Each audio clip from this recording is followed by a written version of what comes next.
Welcome. I call this hearing of the Subcommittee on Homeland Security to order. This is the subcommittee's first hearing of the fiscal year 2021 budget cycle. And we are pleased to be joined by the Acting Secretary of Homeland Security, Chad Wolf. Thank you, Mr. Acting Secretary. Mr. Wolf was named Acting Secretary of Homeland Security on November the 13th, 2019.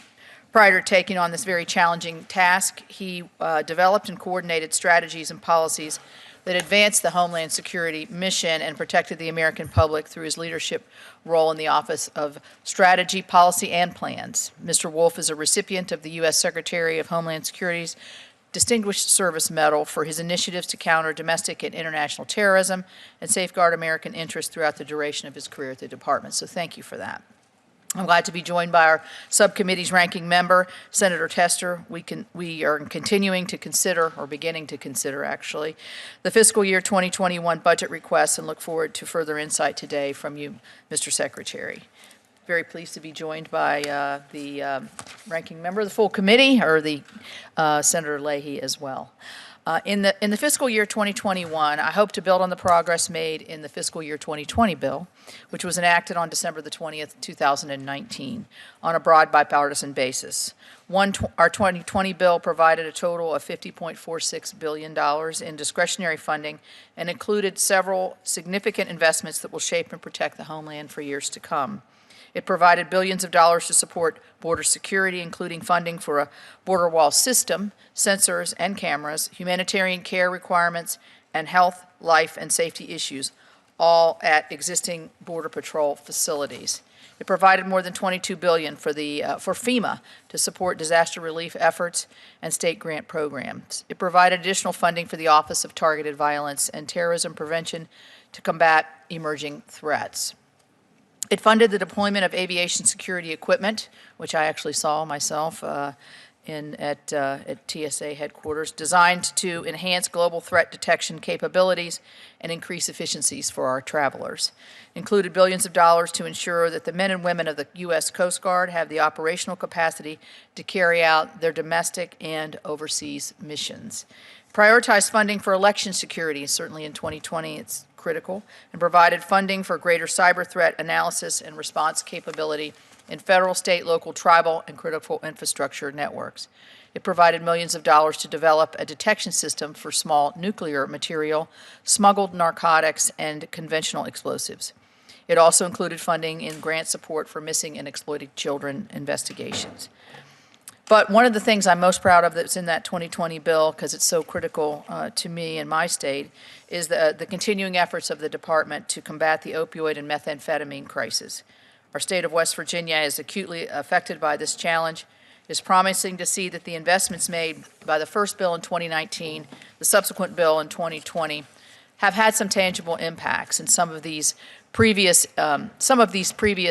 investments include increases to law enforcement personnel and improvements to detection equipment at ports of entry, investments to significantly enhance ICE's ability to investigate the drug trade on the dark web, and funding to increase ICE investigative staffing in Appalachia, particularly affected area, and other regions affected by the drug crisis, and funding for the opioid detection research.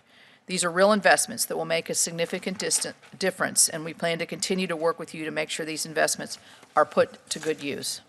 When we conducted our hearing with the Department of Homeland Security for fiscal year 2020, we spent the majority of our time discussing the security and humanitarian crisis at the southwest border.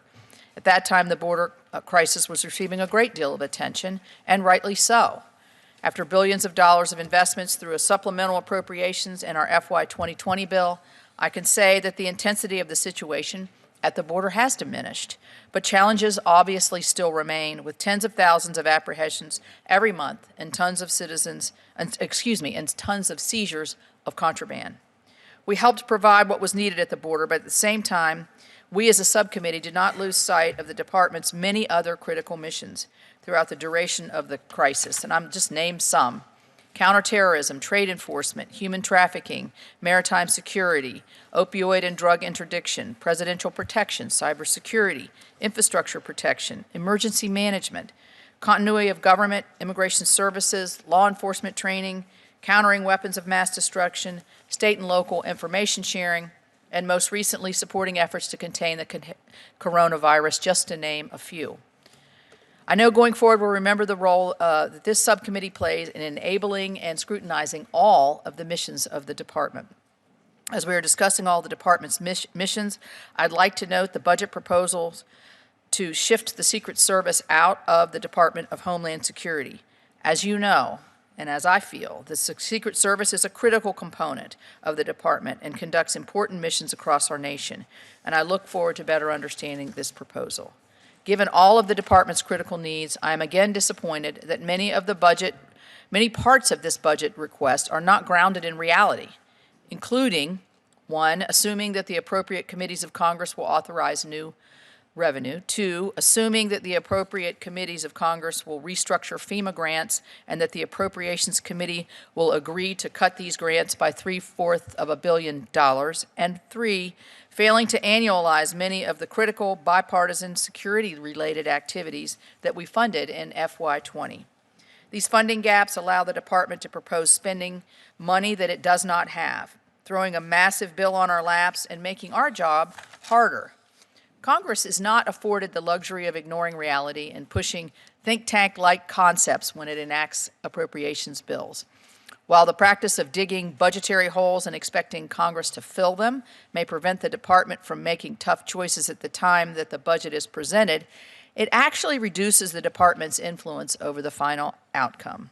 Acting Secretary Wolf, thank you for appearing before us today. We will make sure that you and your team keep us up to date on what resources you need to continue the good work that you are doing. And I now turn to my ranking member, Senator Tester from Montana.